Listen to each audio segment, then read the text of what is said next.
Halo guys, di video kali ini akan membahas tentang salah satu khalifah Bani Umayyah. Simak video ini dari awal sampai akhir ya. Abdul Malik bin Marwah, Khalifah Bani Umayyah kelima. Biografi Abdul Malik bin Marwah. Abdul Malik bin Marwah dilahirkan di Madinah pada bulan Ramadan 23 Hijriah atau 646 Masehi, tepatnya di masa pemerintahan Khalifah Utsman bin Affan. Ia dididik sebagai anak yang syaleh dan zuhud, sedangkan bapaknya pernah berprofesi sebagai sekretaris khalifah. Abdul Malik bin Marwan naik tahta menjadi khalifah. Selepas kewafatan Khalifah Marwan bin Hakam, terjadi kembali kekacauan dalam keluarga Bani Umayyah dan situasi masyarakat yang bergejolak akibat bibit-bibit pemberontakan.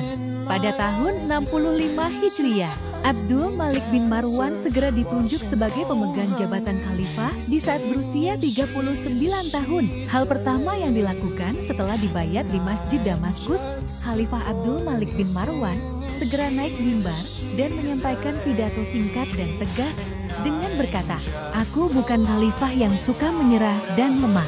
Bukan juga seorang khalifah yang suka berunding. Bukan juga seorang khalifah yang berakhlak rendah. Siapa yang nanti berkata begini dengan kepalanya, akan kujawab begini dengan pedangku." Jasa dan kebijakan di masa pemerintahan Khalifah Abdul Malik bin Marwan. Pertama, menumpas perlawanan kelompok Syiah. Faktor awal pertama kali terjadinya pemberontakan diakibatkan atas dua hal, yaitu tuntutan balas dendam pembunuhan Husain bin Ali di Karbala dan pengingkaran perjanjian Madain yang seharusnya dikembalikan sistem pemilihan khalifah tersebut atas musyawarah umat Islam.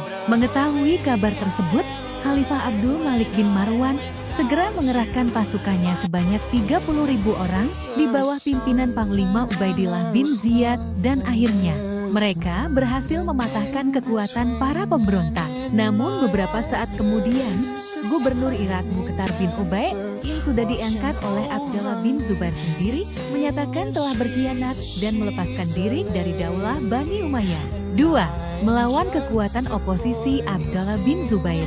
Mengetahui pengkhianatan Gubernur Mukhtar, Khalifah oposisi kala itu Ibnu Zubair segera mengangkat saudaranya, Masyad bin Zubair sebagai gubernur Irak dan diperintahkan untuk merebut wilayah tersebut dari tangan Mukhtar. Akhirnya, pasukan Masyad berhasil memenangkan pertempuran tersebut dan Mukhtar yang berkhianat itu telah tewas terbunuh di medan perang pada tahun 67 hari 687 Masehi. Setelah itu, sang khalifah segera menargetkan untuk memerangi khalifah oposisi Abdullah bin Zubair. Dia sadar bahwa secara de facto wilayah kekuasaan Ibnu Zubair lebih luas dibandingkan wilayah Khalifah Abdul Malik bin Marwan itu sendiri. Alhasil, Panglima Hajat segera diangkat sebagai Gubernur Hijaz, Yaman, dan Yamamah hingga tahun 75 Hijriah. 3. Pembersihan gerakan kaum Khawarij.